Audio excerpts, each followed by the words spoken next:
everybody. Hi, this is Marta with Universal Power Tarot, and these messages we bring you today are supposed to encourage, elevate, and empower you guys. Hi, my friends. Hello. This is our new moon in Taurus reading on the 30th of April. The energies are very clear, crystal clear, matter of fact. And the question that I posed was, what are the energies of this new moon? How do we best work with the energies? And what is yet to come? It felt very profound. The channeling I got, I was called to go outside and sit on Mother Earth, actually, which isn't surprising because I was immediately like, sure, Earth, Taurus, that makes a lot of sense. And indeed, the Earth wants to connect with all of you, all of us. And I'm going to read what came through directly and need to connect with me for all of you, as the energies will be picking up tremendously and we will need you to ground yourselves. Thank you for all the work you do and for being here at this time. The sun holds a lot more energies as well. Be with her too, and be with the moon. Feel what you are drawn to and act on it. Your body will let you know. You will receive a lot of messages if you are open to it. We love you so much. Now, this felt very profound, especially for if you identify as a light worker, as a star seed, as an earth warrior, as someone that came here with a specific mission, although you may not know what that quite yet is, that's totally fine, but someone with a purpose here. You're not just here to, live your life per se, but you're living your life also for other people in service to something. And the card that I pulled for this new moon in Taurus is Padma Sundari, and it says, out of darkness the light is born. So I feel there's a profound shift that is happening around the 30th of April. Yeah, huge shift, huge shift. I felt like almost like something warm that was between the heart and the throat. A lot of people may be speaking out at this time. Taurus is also like very much materialized stuff, right? And I felt home, stuff regarding the home as well. Yeah, and it's, look at her, like how bright she's shining despite of everything that's going on. It doesn't phase her at all anymore. So there may also be, like, with the rise of the darkness, so that we can have a look at it, there may also be like a call to all of us light workers to really step into it, to really ground yourself, like on a daily basis, to keep your energetic field clear. There may be something in the Gemini reading that I recently did. You may want to have a look at that one as well if you feel drawn to this. But there's also an extended, so there may be something in there for you if you need additional help. But it feels very clear. It feels very strong. Also, the chanting I did right before, depending on how I feel called, I will attach it at the end of this video or over on the extended. I never decide this myself. I always allow Spirit to decide what we should do with what, because it's really not up to me. And this may be something that you're stepping into a lot more as well, into allowing Spirit to speak through you, allowing Spirit to use you as a vessel. This does not mean that you give yourself up completely, but as you are going through the process, you may have gone through different motions, and where the head is telling us a lot, this isn't right, or I need to, give up my whole life. I don't want to do that, or give certain aspects up of myself. But this is only like ego and really parts that you no longer need, because you are at a part of your growth journey already where that's no longer needed. And out of the darkness the light is born. And I'm going to read this to you now.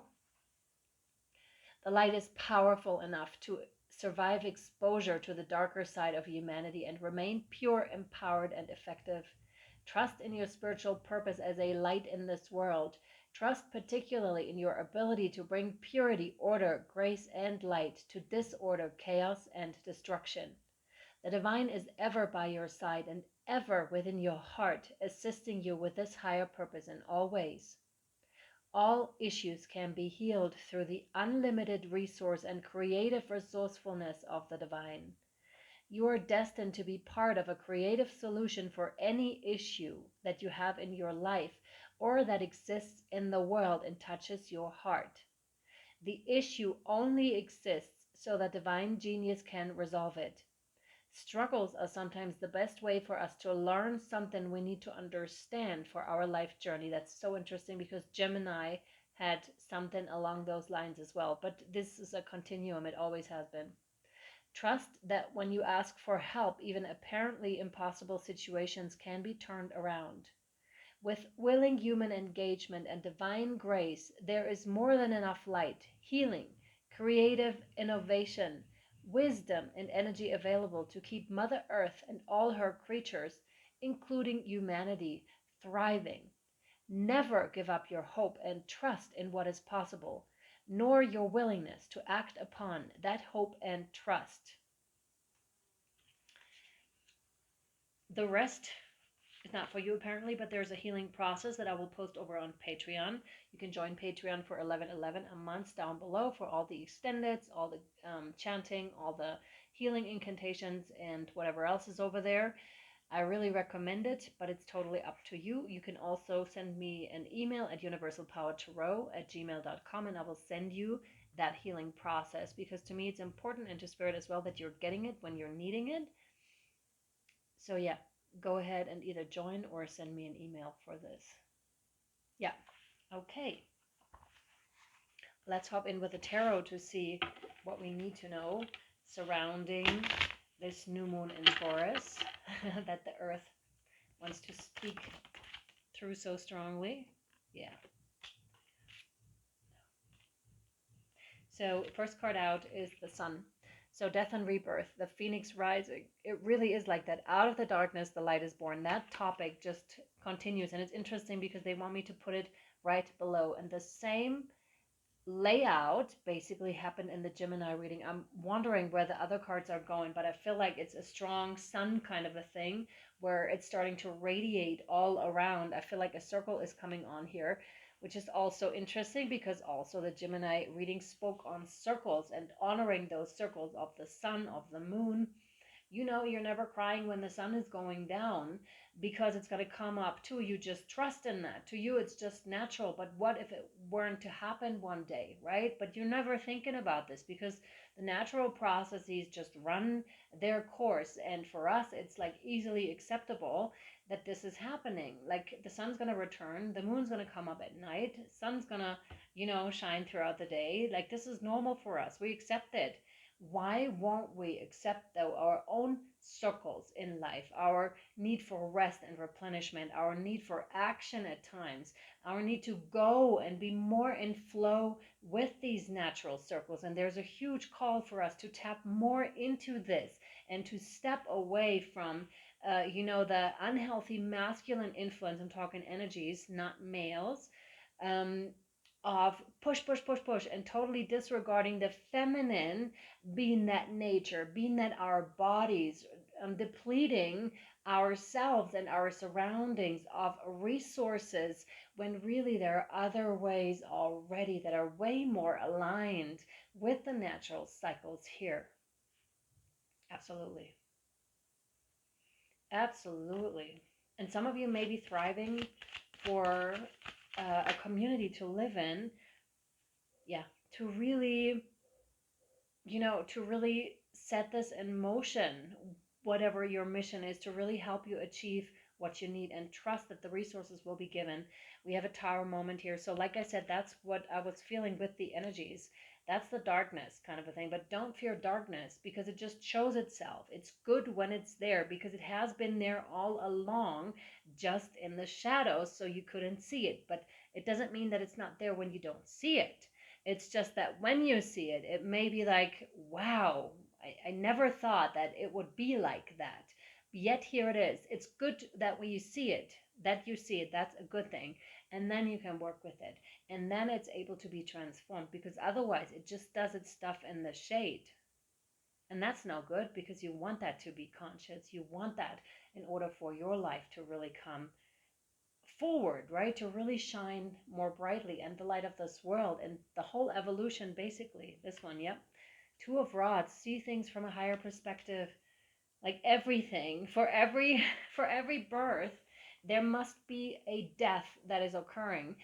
And that's the thing, whether it's a plant that dies or an animal that dies or a human being that dies, there's always for something to occur, something else needs to die. Even for the seeds, you know how they fall down and they're in this, I don't know how you call that, covered with leaves or covered with whatever they're covered with, and then it needs to open up and release its seed. Lots of plants act that way, where they need to be released. Or, you know, the flying things that have their seed right there, and then they have the flying things and they're flying around with the wind, and they're losing the thing which carries the seed somewhere along this journey. Otherwise the seed can't be planted in the earth, right? It can't become the plant that it was meant to be. And this is the same thing. There's also this beautiful saying, I hope I get it right, but it's like, they may have buried us, but they forgot that we are seeds. So meaning the seed needs the darkness in order to, you know, come up. In that darkness, in that place of transformation, all the potential is always stored for the whole entire plant. And then through water, through watering, through divine watering, through the nourishment of the earth, that very seed is coming up. And then there's sun, then there's the moon, then there's all types of influences that help that little plant to grow. And this is quite significant here for your soul purpose, for your own growth here, and for the growth of humanity in general. I much feel like this is like a general reading, like a collective reading, actually, as soon as I started it too. Some of you may go venturing out and are quite happy doing so. Finally is what I'm hearing. Yeah, Three of Rods. Venture, my friends. If there's something that you've wanted to do for quite a while, but were kind of hesitant because you didn't know if you did have the resources or if you were supported, just know that you are very, very supported by the divine, okay? The moment you take one step, this is in the realms of co-creation, Spirit will immediately chime in and help you and be of assistance, or they'll send you something or someone that will help you immediately. Yeah, pretty much immediately is what they're saying. Either immediately or pretty much immediately. To some of you, there's still something that needs to be understood here in terms of, you know, divine timing. That this is about giving up control and no longer having the necessity to say, oh, this is the best thing for me. Because often we just don't know. And the divine, however, has a very clear picture, sees it from the higher perspective, and is then able to say, hey, this door is closing, but only because there's another thing that is so much more beneficial to you over here. And we would like you to take that journey to over here so you can then open that door, or so that then the door over here can open for you. This is important. One thing is closing, the other one is opening here, but there is still for some of you a way to go over here so that it can open. But sometimes we're so disappointed by that one thing that we're just staying right where we are and just like, oh, it wasn't meant to be. Not here, not here. But I believe that most of you watching this reading, it is very clear to you already that this is what's happening, because you already have and integrating more and more every day that higher view of, oh, I understand. So you're not really going into the emotions of, oh, I feel betrayed, or the anger, or whatever it is anymore, because you're very clear that this is what's happening. Like, the other door is right over there, I just need to go there. Sometimes it's very good for you to imagine that, or to see it in such a way of a story here, so that you can be, yep, the door is over there, or imagine that door and that you're walking towards it, because this is where you need to go next, for sure.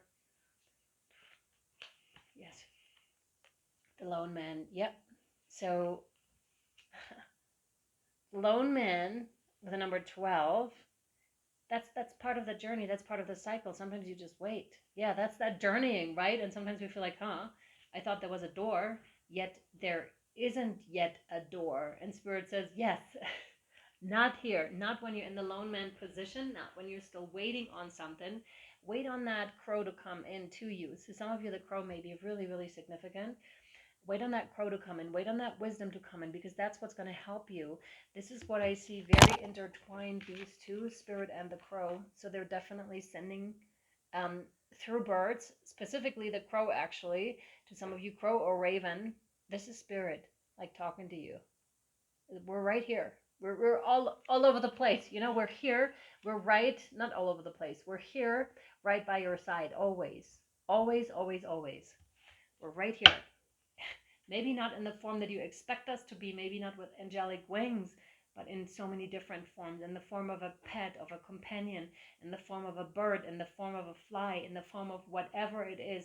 Trust and believe that you're surrounded constantly by magic here, okay? Constantly, constantly. And they're watching like your evolutionary journey here.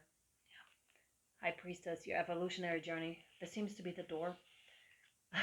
that knowledge, that wisdom. Interesting, you know, ancient knowledge, ancient wisdom, ancient feminine wisdom that wants to come in for you. And we have the butterfly depicted, so a transformation that cannot be undone, a transformation that is so absolute that you cannot go back. The butterfly can't crawl back on the ground. It's not possible for it. It also needs different types of food for it to sustain its energy cycle. So your needs may be changing a lot also with those higher frequencies that are hitting us, and you'll understand a lot more about light and shadow, those energies. I keep seeing the 555. Interesting. I didn't mention it earlier when I saw it, and now I saw it again. So be very mindful of the signs that Spirit is sending you. If you're unsure, ask for clearer signs so that you may decipher them as well, or ask them to send you dreams too, because you are showing up as the High Priestess here. This is your next door. This is the leveling up for you here. Very peaceful energy. As you can see, she's very tapped in with Mother Earth. She's like barefoot on the ground, very tapped into all of her spirit animals and companions here. She just knows and she trusts. And that's that. Even if things take some time, sometimes she just knows, not gender specific. She just knows, and she's thus the beacon of light for all the others that are still walking in the darkness. She is that light. He is that light to all the others. He is that lantern. She is that lantern to all the others that are yet walking in darkness, because she is that light. That is to be understood. You are the light. Interesting. Oh my God. Yes, you have parts of darkness within you that comes naturally as you come to this earthly plane. However, some of you really need to understand that you are the light. Although you may perceive darkness within you and it may be reflected back to you from the external world, you are of the light, okay? You are of the light, not of the darkness. You are of the light. You are that light. You are that lantern. This is a very specific message, really, really important for you to understand, and how to shine that light, how to, you know, polish that lantern so that you aren't inhibited from shining it in any form or way, because others need to see it. They really do. They really, really do. This is very important. Any one of these? No. Okay, guys, if you're interested, we're taking it over to the extended to Patreon, $11.11 a month. If you would like to join, all the details down below. And I'm very curious to pull more cards here and see how we continue, because it's quite powerful. All right, guys, just a reminder again, 20% on all the readings and all the coaching calls. Also, as I mentioned in the Gemini reading, I am able to charge crystals and intentions. I haven't tried it through distance yet, because it's quite powerful to do this in person, 101. But what we can do, what I can offer, is like a live call to charge the crystal that you already have, or to charge a jewelry that you already have. And this one is right now, just to try it out, is for $20. No, sorry, not 20, $40. I meant to be saying $40. Okay. So you can try it out and see. The intention that I'm going to be channeling through for you is one that you need right now, that you most need right now. And I'm going to pull one card for you, most likely from the Work Your Light Oracle. And this is going to be very helpful for you in this moment. This is bringing you exactly what you need to know. It's not like a full reading. You need to be aware of this. It's not 20 minutes or 40 minutes. It's like 10 to 15 minutes, plus the charging of your jewelry or crystal that is then reminding you of that intention that is coming through for you that you most need right now. For example, if you need love right now, then we're going to charge your crystal, your jewelry, with that very intention, okay? Or peace, whichever it is. All right, my friends, I'm sending you so much love, light, and shadow, and I'll see you next time or over on Patreon. Bye, my friends.